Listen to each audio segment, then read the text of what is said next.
All right, ladies and gentlemen, as you've been hearing, as we welcome you back to hour number two, the grand jury in the Ferguson case has reached a decision on whether or not to indict Officer Darren Wilson in the shooting of Michael Brown. The grand jury has been released. They've been sent home. The family of Michael Brown has been alerted to the fact that there will be a decision and an announcement. And we believe that the St. Louis County Prosecutor's Office will be handing down that decision later today. We do not know yet what time that will happen. There will then be a press conference, and the governor of the state will also hold a press conference. Again, we do not know what time. I cannot see them doing this during rush hour in any event. I would imagine it would be much later, but I don't know that. All right, joining us now, the founder and chief blogger at the Gateway Pundit is with us, our friend Jim Hoft, who has been so on top of this story, breaking news on this story. And Jim, welcome. I understand you have some personally disturbing news to share with us, if I'm not mistaken. Well, Steve, it's good to be back with you. And this town is just so lit up right now. You just would not believe the energy in the air in St. Louis right now.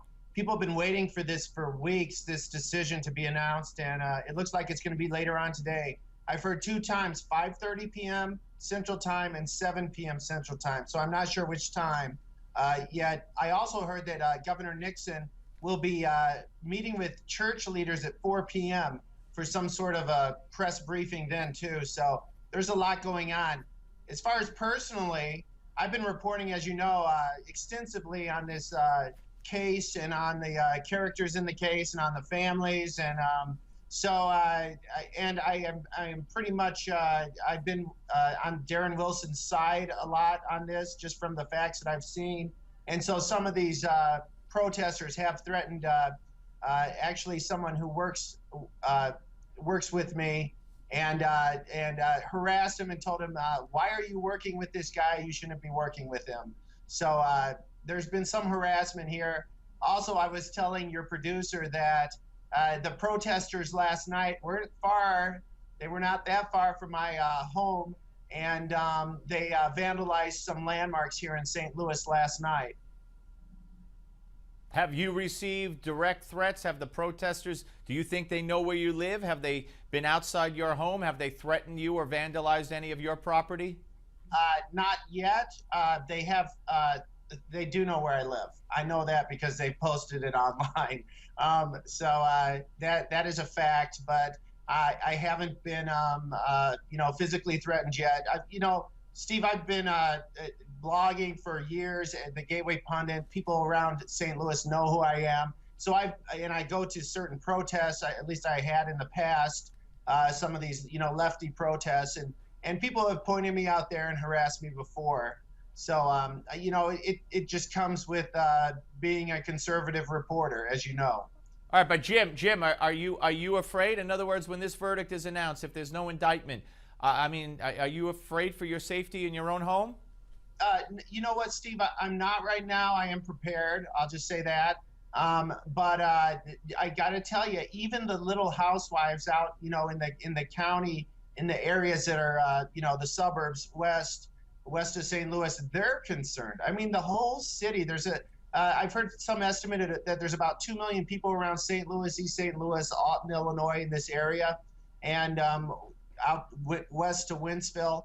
And everyone's very concerned about what's going to happen tonight. And we've already seen over 100 businesses looted on West Florissant Avenue in August. We've seen destruction last night when they graffitied up a civil rights monument, of all things. And so people here are very concerned because there's some very dubious characters who are hanging out with these protesters. Jim, do you believe there will be an indictment? Do you believe there won't be an indictment? Well, Steve, I'm going to tell you this right now. I just posted this. I got a call 20 minutes ago. It's from an attorney and a source inside the prosecuting attorney's office. An attorney there told him that there will be no indictment tonight. So I'm going with that. I also heard from another separate source the same thing, that there will be no indictment tonight. I do hope that that's true, but I'm, of course, concerned for my community. Yeah. Well, listen, Jim, stay safe. You have our number. If anything's happening, we want to know about it and help you document it. And God forbid, but just stay safe, okay? That's all. Do what you got to do to stay safe. Thanks a lot. Take care. Okay, Jim Hoft, ladies and gentlemen, and he is reporting that there will be no indictment, according to his sources. We will continue. The executive director of TeaParty.net, Niger Innes, will join us to talk about Ferguson and more on the Steve Malzberg Show. Don't go away.